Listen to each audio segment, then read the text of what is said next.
BJP వాళ్ళైనా BRS వాళ్ళైనా కాంగ్రెస్ వాళ్ళైనా నన్ను తిట్టుకున్న మంచిదే కానీ నేను వాస్తవాలు మాట్లాడతాను. నేను బీజేపీకి పార్టీకో లేకపోతే కాంగ్రెస్ పార్టీకో లేకపోతే బీఆర్ఎస్ పార్టీకో భజన చేసే జర్నలిస్ట్ని కాదు. చాలామంది ఉన్నారు అట్లా ఈ సొసైటీలో. బీజేపీ పార్టీని పైకి లేపేవారు కొందరున్నాడు, బీఆర్ఎస్ దొంగల్ని పైకి లేపేవారు మరికొందరు, కాంగ్రెస్ పార్టీకి భజన చేసేవాళ్ళు ఇంకొందరు. అంటే పార్టీలకు అతీతంగా మాట్లాడే వాళ్ళు మాత్రం తక్కువ మంది కనిపిస్తారు. సూరన్న ఎప్పుడు కూడా పార్టీలకు అతీతంగా మాట్లాడతాడు.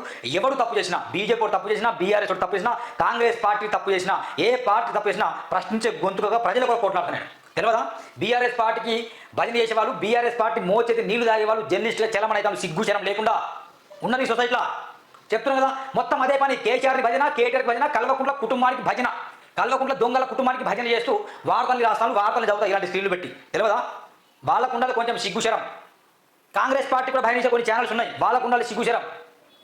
బీజేపీ పార్టీకి అధికారంలో లేదని మాట్లాడలే కానీ రేపు బీజేపీ పార్టీ అధికారంలో వస్తే మళ్ళీ బీజేపీ పార్టీ కూడా భజన చేస్తారు. ఏంది జర్నలిజం? ఏది నిజంగా చాలా అనిపిస్తుంది. నేను వాస్తవాలు మాట్లాడుతున్నాను మిత్రులారా, చాలా వాస్తవాలు మాట్లాడుతున్నాను. పార్టీలకు దయచేసి అతీతంగా పనిచేయండి.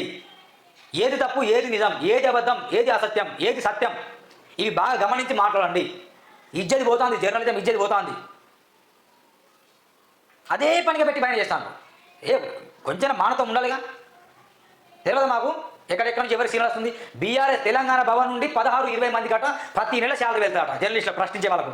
ఇట్లా టీవీలు పెట్టుకుంటారు, వాళ్ళ సబ్స్క్రిప్షన్ చూపుకుంటారు, అయిపోయి నెల జీతం వెళ్ళి వసూలు చేస్తారు. మళ్ళీ అక్కడ వెళ్ళి కేటీఆర్ అప్పుడు బాగుండే అది కాంగ్రెస్ ఆయనలో ఏం లేదని వీళ్ళు చెప్తారు.